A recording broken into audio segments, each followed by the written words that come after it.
What if you're not stuck because you're weak? What if you're stuck because your nervous system is still living from a setback? Here's the truth. You cannot bounce back stronger if your nervous system is still bracing from the hit. That disappointment, that conversation, that failure, that thing that did not go the way you thought it would. Most people are trying to bounce back with motivation. Motivation does not work if your body is still bracing for impact. Trust me, I know. You can tell yourself, I'm fine.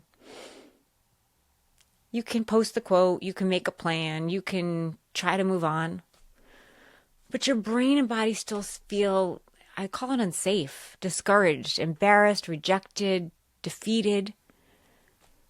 You're carrying that setback into the next decisions, the next opportunities, the next relationship, the next version of yourself. And that's why today we're going to talk about how to reset your nervous system after a setback. Because here's the truth. You cannot bounce back stronger if your nervous system is still bracing from hits. The setback does not just affect your schedule. It affects your story. It affects what you believe about yourself. It affects what you expect. It affects what you avoid. It affects everything. It makes you shut down. If you don't interrupt the pattern, the setback doesn't just stay in the past. It becomes a filter. You start seeing life through it. You start making decisions from it.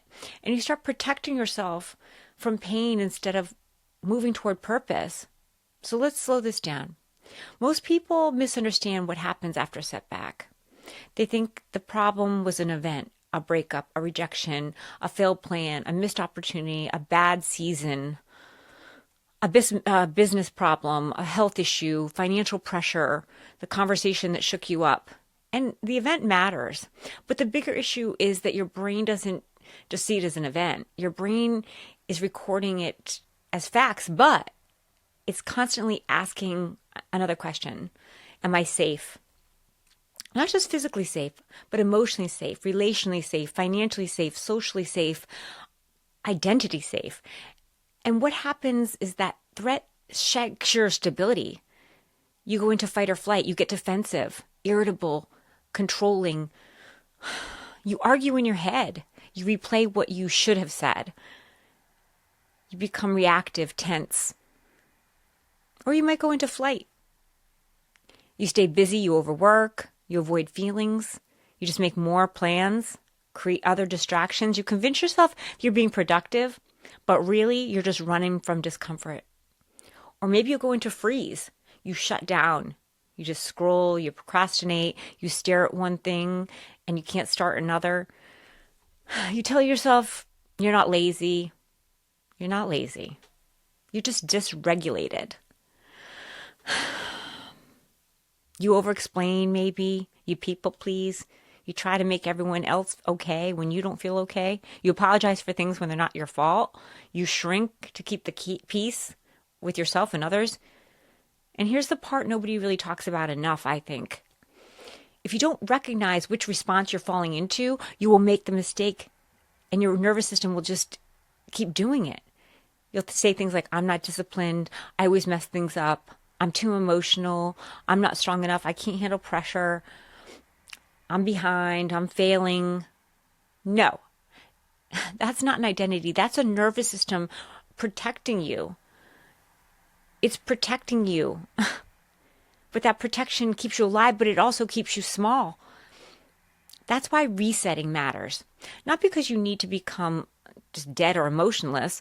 Not because you need to pretend it didn't hurt. Not that you need to rush past it or be inspired. But you need to reset or you'll keep responding to the pain of the past. And that's where the people get stuck, including myself. And that's sad. They're not stuck because of something they intentionally do, but their body is keeping them stuck, their heart, mind, and body. Let me say it this way. A setback becomes dangerous when it becomes a story.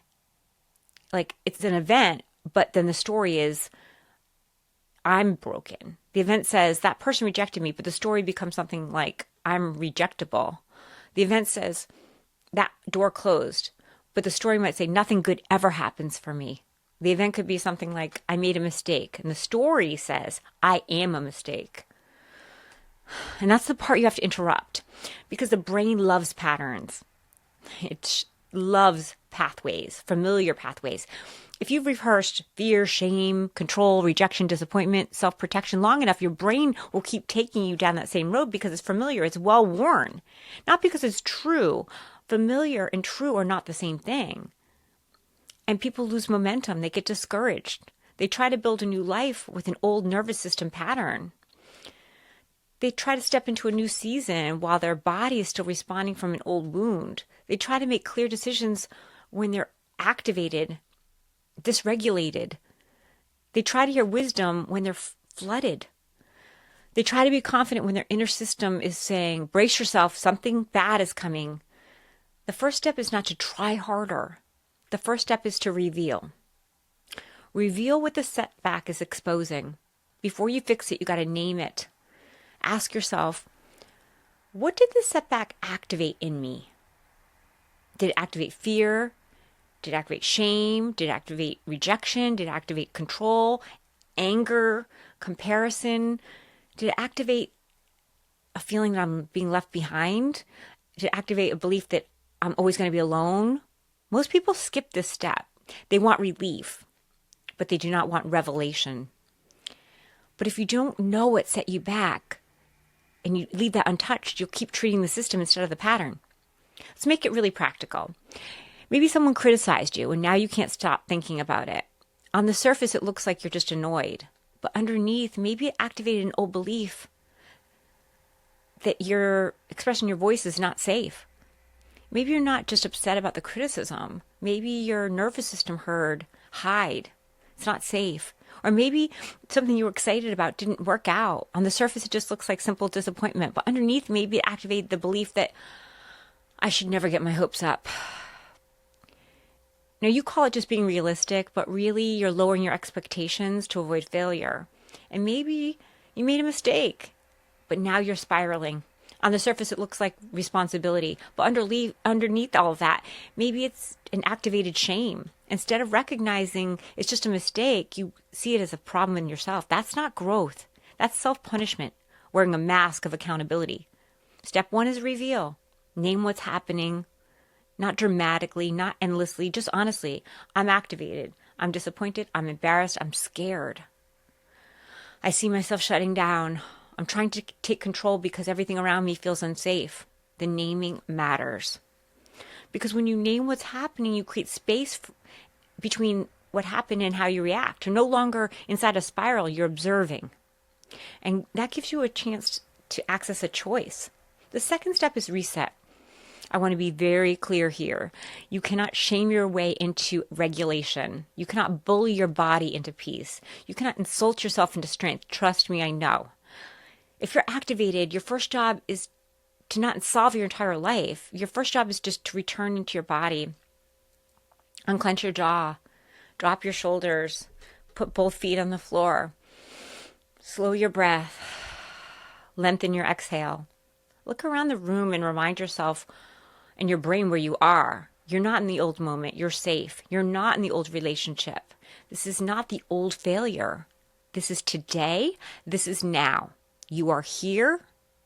You are safe. And you can choose the next move. One of the simple ways to reset is to breathe in a way that signals safety in your body. Try this. Inhale through your nose slowly. Pause and exhale longer than you inhaled. Do it again. Inhale. Pause. Longer exhale. It's not as simple as it sounds. But your body is learning a signal. Your mind can receive wisdom within.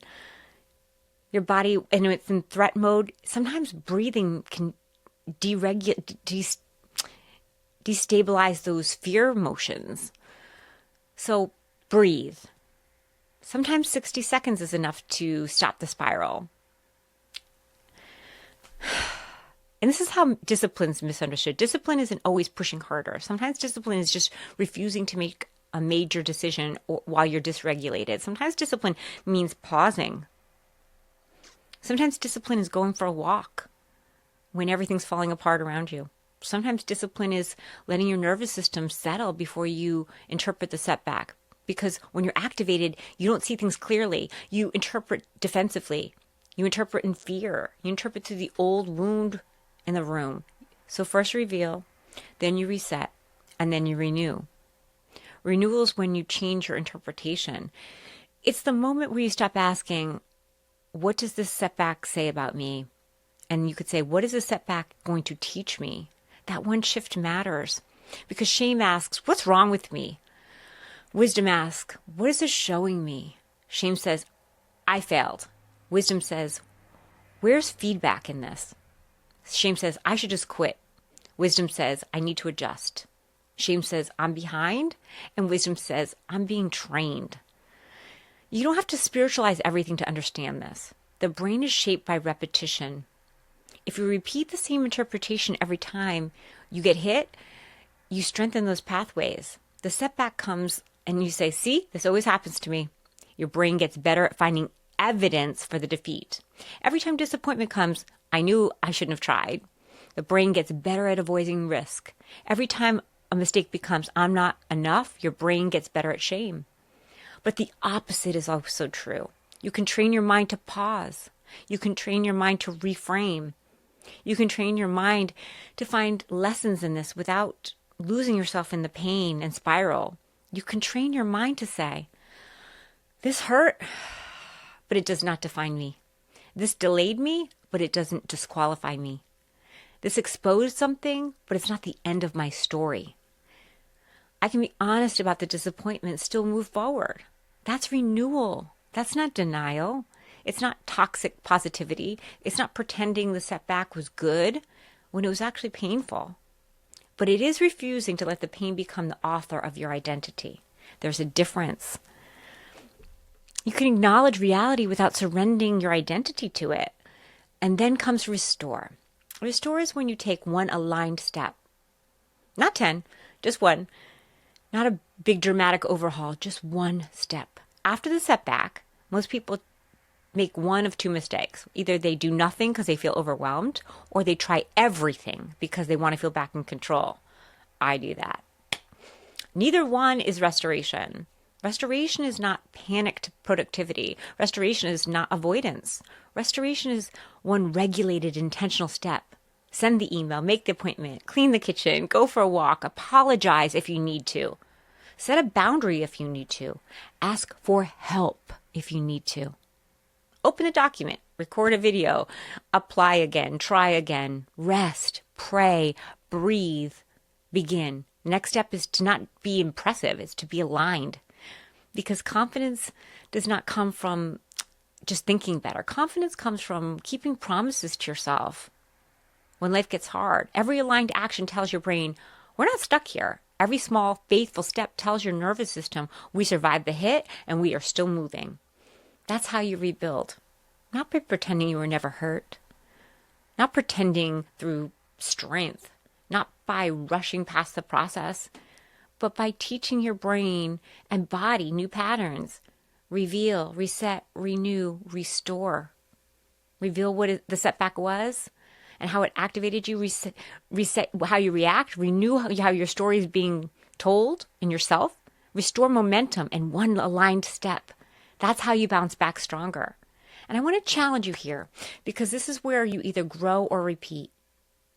Most of us are not waiting on more information. We have enough information, information saturation. We are waiting to feel safe enough to move.